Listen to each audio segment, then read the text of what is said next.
and we can roll into some MLB stuff. Lockout ended last week, as we discussed. We saw a couple signings last week, but this week we saw 5 big signings in the MLB, which kind of changed the landscape for some teams. We can start with Carlos Correa signing with the Twins. I think it's a solid move for the Twins. It's a little interesting for Carlos Correa, but I will say this puts the Twins in contention for the AL Central. That's like almost exactly what I have on my screen. Like this, I love this move. I like it a lot. You know why I also like it? There's an opt-out for each year. And so if the Twins just stink, they could trade him. It doesn't even matter. Or Correa just opts out. And it's only 3 years too. So love it. I love it. I genuinely think that the Twins will be in contention for that second spot in the AL Central. I mean, they probably are the second best team in that division. I'd say they're very comfortably the second best team in that division. Yeah. I mean, they have a solid offense, and also Jorge Polanco. I think he's a very good player, but thank God that he's not playing shortstop anymore, because he is just horrendous defensively. So now he'll slide in at second, and then you have Gio Urshela, who's I know he's like praised by Yankee fans. He's pretty good. Honestly, he's a very solid player. Then they have Luis Arias, Miguel Sano, MLB The Show God, and then Byron Buxton. If Byron Buxton stays healthy, I think he's a dark horse MVP candidate. Like they now have the 1 and 2 overall picks from that draft class, and Correa and Buxton. That defense has a chance to be elite. Crazy good. And Buxton. Let me just say. Buxton had, I think it was a 3.5 WAR in 60 games. It's crazy. That is ridiculous. He was almost on pace for 10 wins. Like, okay, wow. I'm speaking about this, and now I'm realizing, wow, the Twins could be really good. Speaking of good defenses, the Phillies showed us how not to do that. It's true.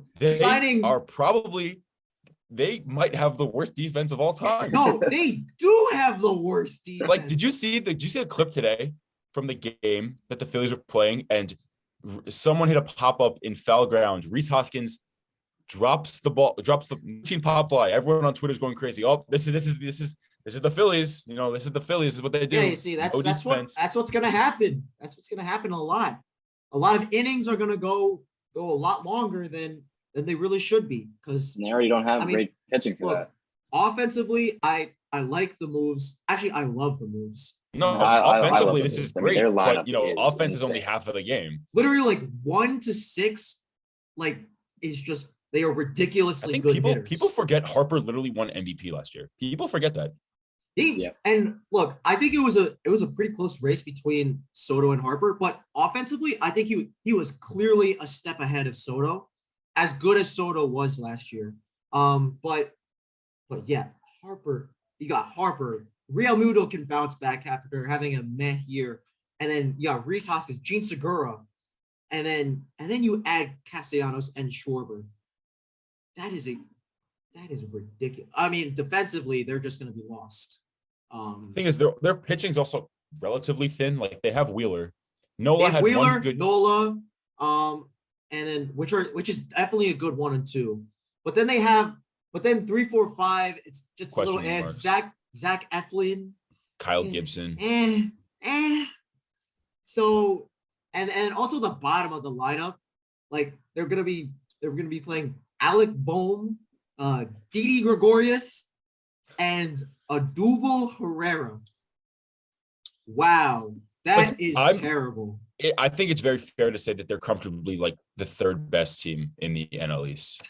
Yeah, I think like so too. I don't even know. Like that deep, like their offense is so good, but that defense is going to be so bad, abysmal. Like it's going to be like people are thinking, oh, defense doesn't matter that much. Blah blah. It matters. When you have like 5 guys, Dan, you're a pitcher. You know how terrible the feeling is when your fielders make errors. I mean, you have like 5 guys. Games. When you have 5 guys that are like they're in like the 5th percentile in like outs above average, and they're in like consistently in like negative numbers in defensive run saved, like convincingly. it's gonna take a toll. I will say though, one of those guys won't have to play the field with the DH But rule. both I mean, aren't good. arguably Schwarber is Neither of gonna. them Schwarber will be gonna the good DH. at- Sure, I think Schwarber will be the DH. Yeah, Even though Castellanos also is a horrifically bad defender. Either one.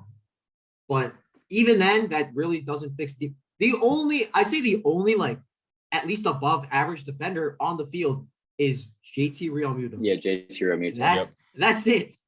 Everyone else is not good defensively.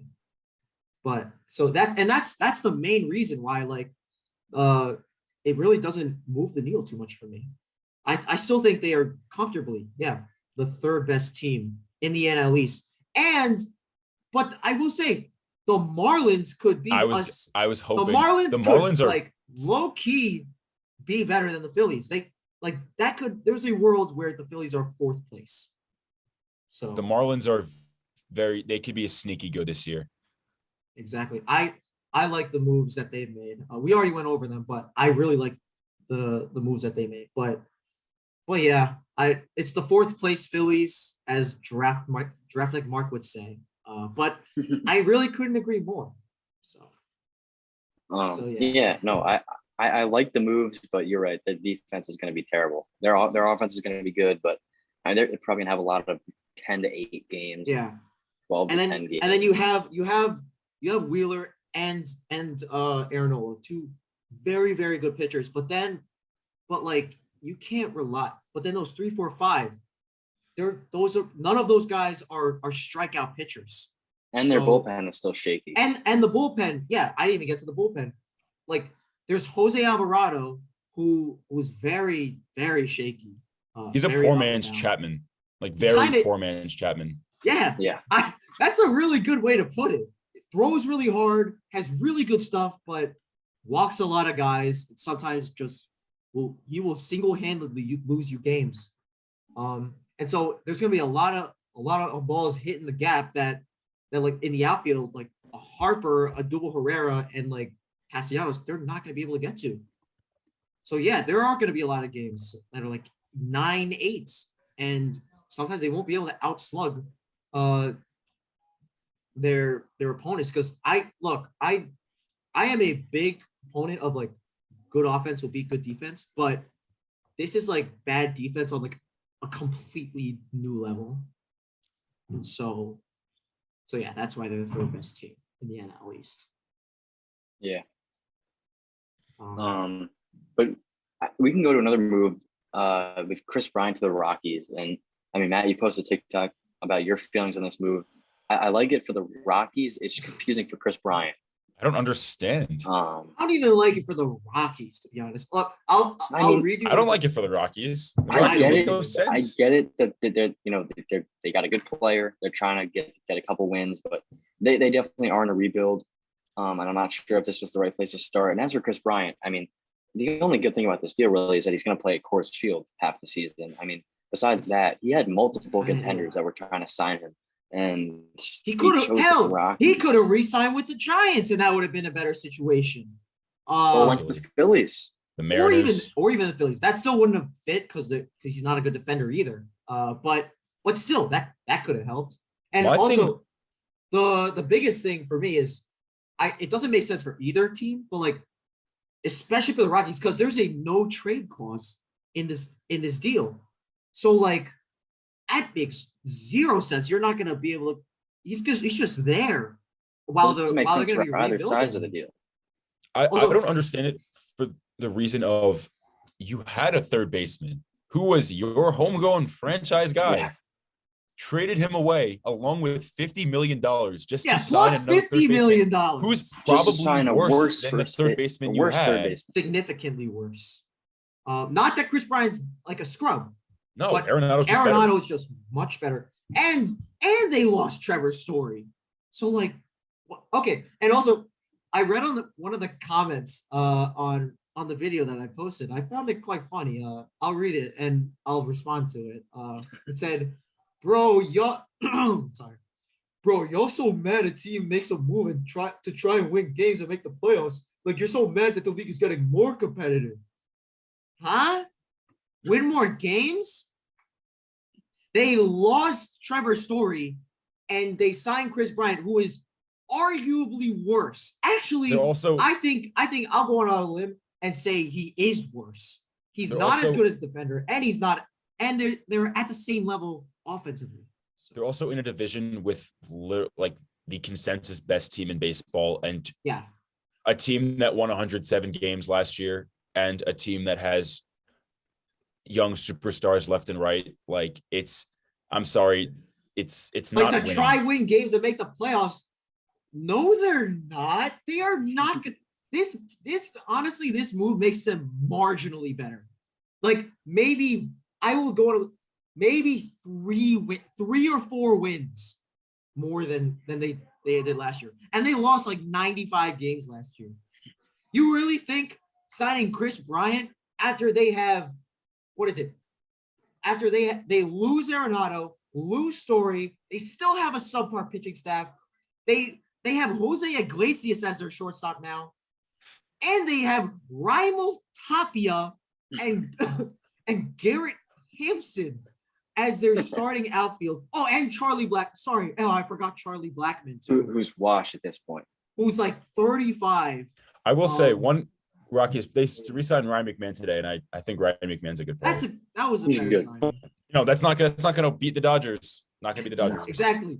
They spent a bunch of money on things that they didn't necessarily need to. Like, you really think they're gonna be that much more competitive because they extended Ryan McMahon and signed Kris Bryant after losing 2 of your best players, both of them better. 2 best players. Both of them being better than Kris Bryant. And look, Kris Bryant is good, but let me just put this out there. He hasn't had a season higher than he hasn't had a 130 WRC plus season or higher since 2017.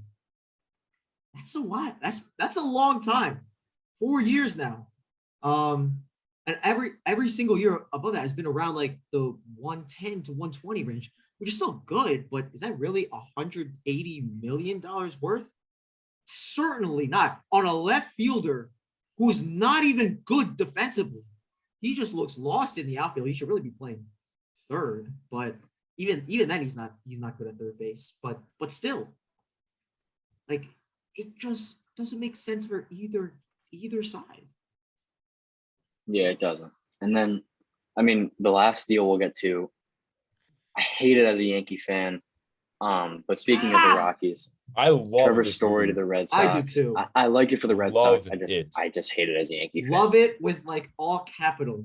This is amazing. The only thing is that I read for John, I think John Heyman said it, Xander is going to be playing shortstop, and that I don't like one bit.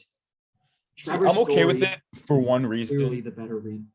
He's the better shortstop, but I think you don't want to take the risk of upsetting Xander and not having fair. Story than just having both in your lineup and playing one at second. Yeah. Because Xander's your guy. Like Xander, he's been there. He's your guy. You don't want to take the chance of upsetting him. I know. He is so bad defensively. Like, I think that maybe they'll switch it. Maybe Xander will agree to play second base halfway. I hope that for the Red Sox sake that Xander just gets over like whatever feelings that he's having and just move to second, because I think it will be better defensively for both people.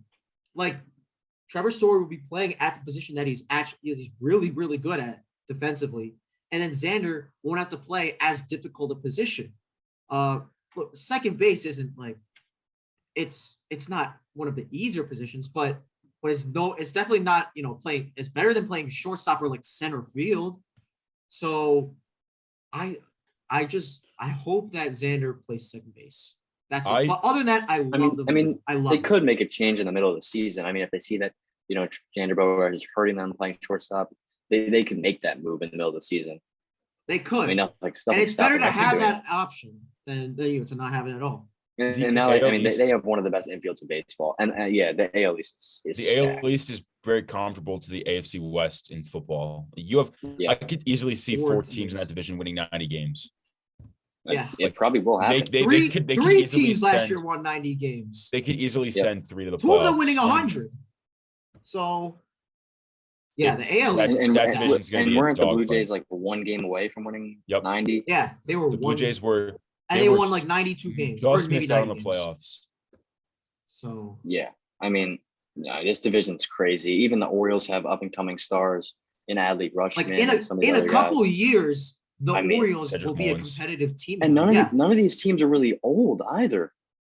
I mean, Yeah. the Yankees are probably the oldest team in the division, and they're still Even then, not, they're not even that they're not old. that old. You It's still got insane. Garrett Cole under contract for a while. Joey Stanton, Gallo. Once you got to get Gallo, Judge. You got to get Judge resigned, Rizzo. They gotta got extend to Judge. resign Judge. They will. but and they will. which They they should. definitely will. And I then mean, they that still would have be Stanton. that would be a low blow for the Yankees if they couldn't re-sign Aaron Judge.